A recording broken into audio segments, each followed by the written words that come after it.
Even something quite simple, such as typing away on a keyboard, can actually put pressure on the wrist and lead to carpal tunnel syndrome. But several fine detail jobs, such as sewing and carpentry, can also have the same effect. So if you find yourself wearing wrist supports to work, what can you do to prevent things from getting worse? Today, we'll be talking about symptoms, treatment, and exercises with Dr. Greg Fauché, hand surgeon for Prisma Health. This is Flourish, a podcast brought to you by Prisma Health. My name is Prakash Chandran. So, Dr. Fauché, thank you so much for joining us today. I really appreciate it. Now, I've heard of carpal tunnel syndrome before, but maybe you can talk about what it is and how it's caused. Thanks for having me. So carpal tunnel syndrome is very common, and it is probably one of the most common presenting diagnoses for the hand surgeon's office. And so you hear about it a lot, and I think it's one of those diagnoses that can be mislabeled occasionally. So I think it's good we're talking about it today, and we'll go through it. Carpal tunnel syndrome is the most common entrapment neuropathy in the upper extremity. And so what that means is it's basically a pinched nerve that occurs at your wrist. And the nerve involved is the median nerve that gives sensation to the thumb, index finger, middle finger, and the thumb side of the ring finger, as well as to the muscle that allows you to pull the thumb away from the palm. And so those digits specifically tend to be affected with numbness, tingling, occasionally burning pain, and commonly you find that symptoms affect you at night, cause nighttime wakefulness, and with flex wrist activities like driving, talking on the phone, reading a book. Okay, understood. So you're starting to go into some of the symptoms like the numbness in your thumb or on your wrist, but maybe talk a little bit more specifically about the symptoms that one might experience at the onset of carpal tunnel, and then as it starts to get worse, how it expresses itself. So numbness is one of the hallmark symptoms, no doubt. As we go through carpal tunnel syndrome and first start to experience it, the first symptom tends to be sensory. So some sort of disturbance in how you feel things. And that tends to be something in the early stages that comes and goes. So, for example, you may be blow drying your hair, driving for a period of time, and you notice your fingers going numb. Oftentimes people shake out the hand and it gets better. And so that's a transient symptom that comes and goes in the early stages. As carpal tunnel syndrome progresses, the motor part of the nerve tends to become affected, and that's where you might notice your grip feels weak. A lot of people describe dropping things. That's a pretty common symptom. And then this can continue to progress to the sort of end stage of carpal tunnel syndrome, which is where the numbness just doesn't go away. It's there at all times. There's nothing really that you can do to get rid of it. Okay, understood. And let me just ask a more general question. What exactly causes carpal tunnel? Like, I think you talked about the dynamics of what's happening from a physiological standpoint, but is it the repetitive motion done in the wrong way? Maybe talk a little bit about that.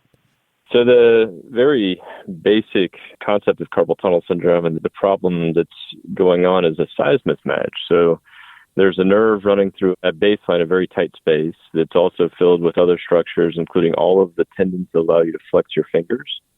And at baseline, there is just enough room in that tunnel for your nerve and all of those tendons to fit. If for any reason the other structures occupying that space increase in size, which can happen with inflammation and swelling, the nerve has nowhere to go. It runs out of space. That space has no ability to expand, and that's where that entrapment, that compression neuropathy comes into play. The things that we've looked at in our literature to sort of figure out why this happens have changed over the years, and the common thing that you hear is working at a computer for a long time. And certainly anything that involves repetitive activity can cause that inflammation in those tendons that motor the fingers to become inflamed, to become thickened, and that's where you end up with that size mismatch where that nerve has nowhere to go and is being pinched. Other things that are common to see are vibrational type machinery, any machinery that causes vibration. Probably the most classic one is a jackhammer, but it can be as benign as a hairdryer, that nerves do not respond well to vibration. That can also make the nerve sick. And then another thing that has been associated with carpal tunnel syndrome is increased weight or weight gain. Obesity is one thing that's been linked to carpal tunnel syndrome as well. So going back to some of the symptoms or things that you're feeling when you have carpal tunnel, is this something that you can treat at home? Like, are there exercises that you can do? Talk a little bit about that. So like we mentioned, it's very common. So I'll have family members calling all the time saying, I've got a little numbness in my fingers. And the first line treatment, hands down, is to buy a brace, a Velcro wrist splint that you can find at any pharmacy that immobilizes the wrist. It prevents the wrist from flexing or extending, and to wear that at nighttime. And the reason that is thought to work well is that when you flex your wrist or you extend your wrist, the space available in the carpal tunnel actually diminishes. So the position of the wrist where you have the most space in the carpal tunnel is at wrist neutral. And so by putting on a brace that prevents that flexion or extension, you're leaving that carpal tunnel with the most room available. And the reason to do it at nighttime is that oftentimes we sleep with our wrist flexor extended under a pillow or under our head or chin.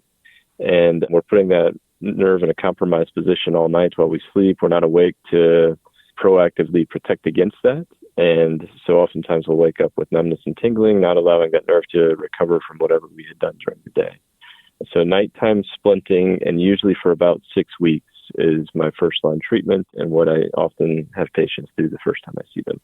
Okay. So, I was just going to ask, when does it get more serious and when does it really come time to see a doctor? So you're saying that if they call in, you're talking about the splint or kind of the brace that they could wear during the evening. But as things start to get more severe, what exactly does that look like? And then what does treatment look like after that?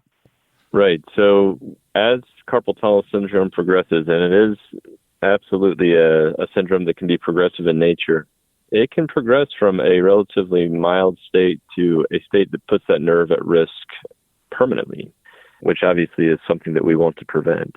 The biggest clinical signs that you are progressing to a more serious phase of carpal tunnel syndrome is truly if that numbness does not go away. If you start to experience permanent numbness, that's a sign that the end targets of the nerve are starting to die, and that the nerve itself could be starting to die, which once you get to that point, the results, even with surgery, are unpredictable, and sometimes there's incomplete relief.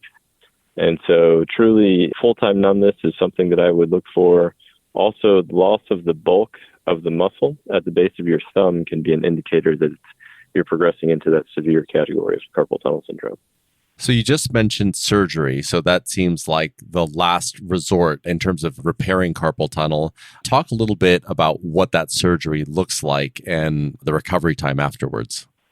Right. So there are a couple of different ways that surgery is performed. One is open and one is endoscopic. The basic goal of both of the procedures is the same. The roof of the carpal tunnel is a thick ligament called the transverse carpal ligament.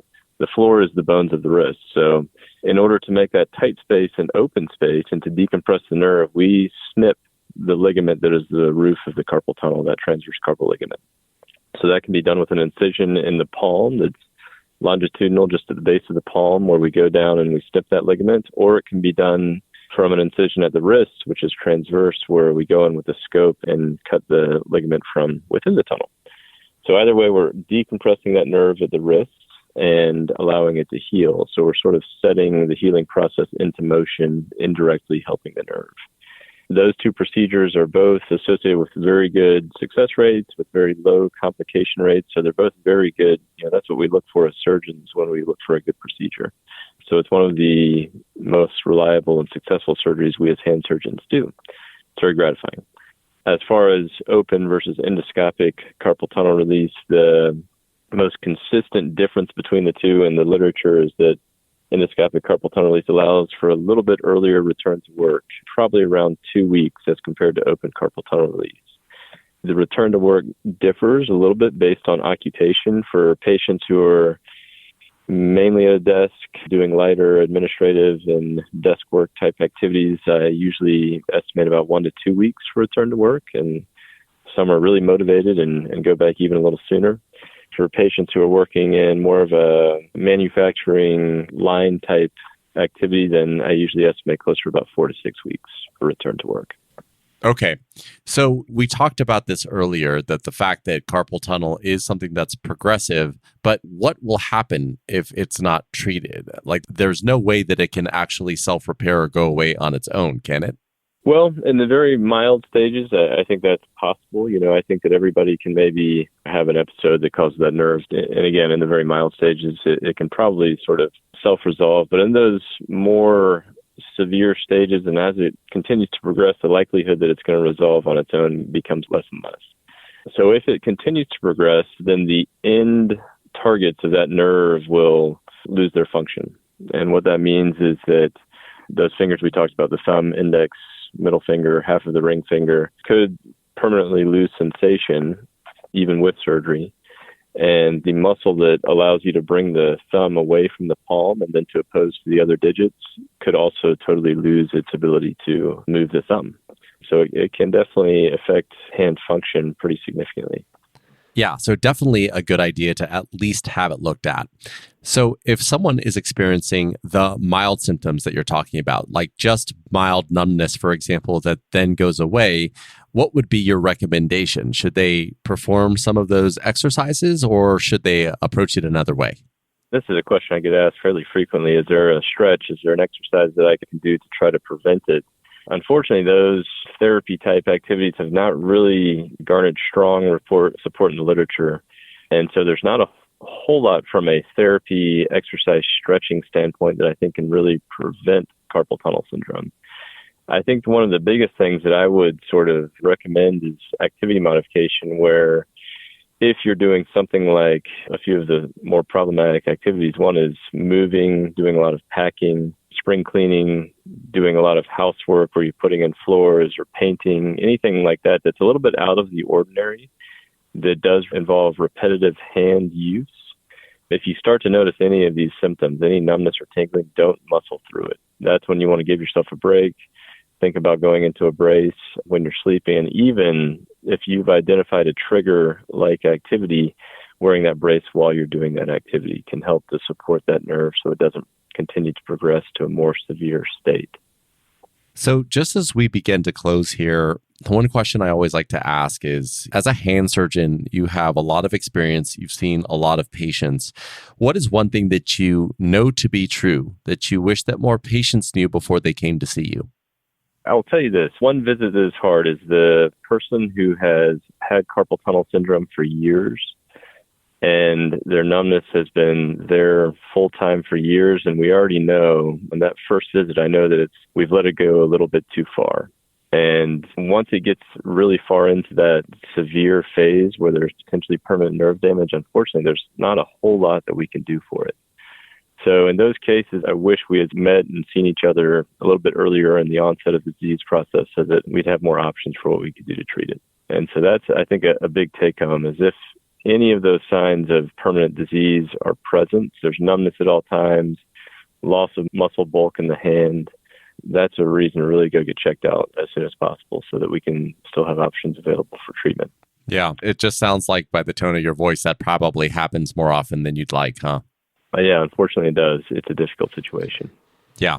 So for those listeners out there that are experiencing even slight numbness, definitely makes sense to go have it looked at, go make sure that it's nothing more serious, and to get it treated. So Dr. Fauché, thank you again so much for your time and for educating us today. I truly appreciate it.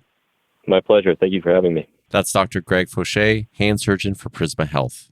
For more information, you can visit our website at prismahealth.org/flourish. And to listen to other podcasts just like this one, you can head over to blog.prismahealth.org/podcast.